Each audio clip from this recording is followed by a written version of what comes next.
Feeling heavy. Ta-da! So that's all Litchi Honey.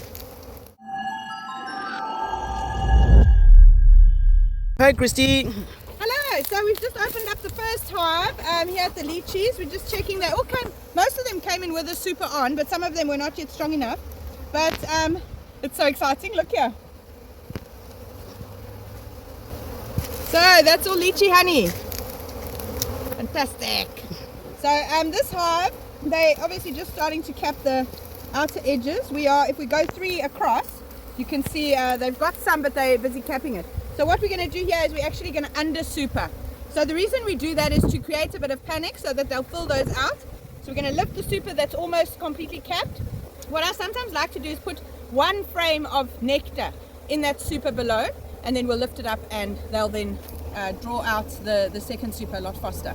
So Ayanda will maybe bring us a super, and then we can put this one on.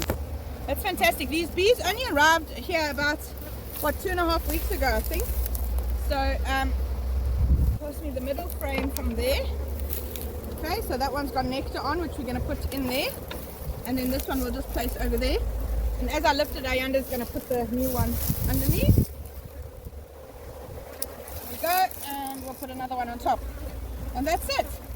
Whenever they go into pollination, we always make sure that they get strapped again afterwards. And that's just even though this area is secured with electrical fences and stuff, we just want another level of security. That way, if the farmer's driving past, he can immediately see if the straps have been cut, that someone's been vandalizing the hives, and we can get you as quickly as possible. So, super excited! Now we can move on to a few others. Let's see how they're going.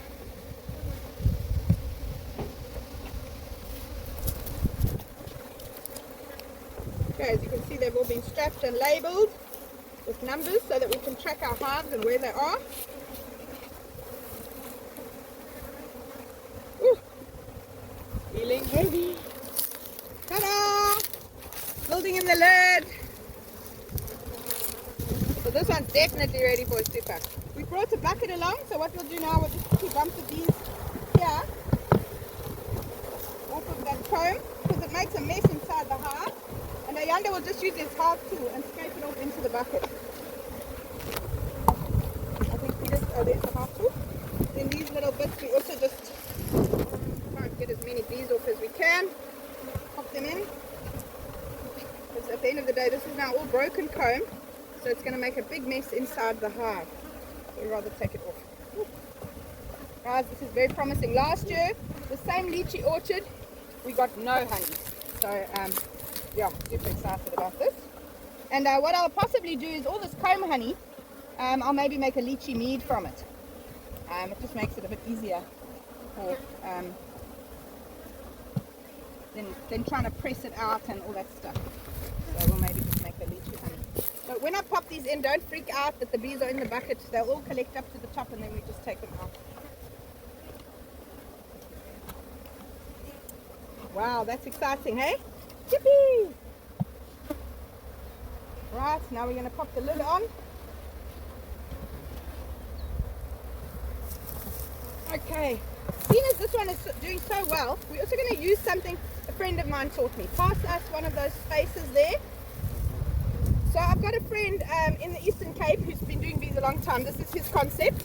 So what he does is he puts this on when the bees go into pollination. And it's basically a spacer. What it does is it creates a bit of extra ventilation first of all, and if we don't get to the hive in time to do an under supering, they've got that much extra space to build honeycomb in as well as the lid, so we'll get almost another full super of honey if we don't get here in time. So that gives us a bit of extra wooma.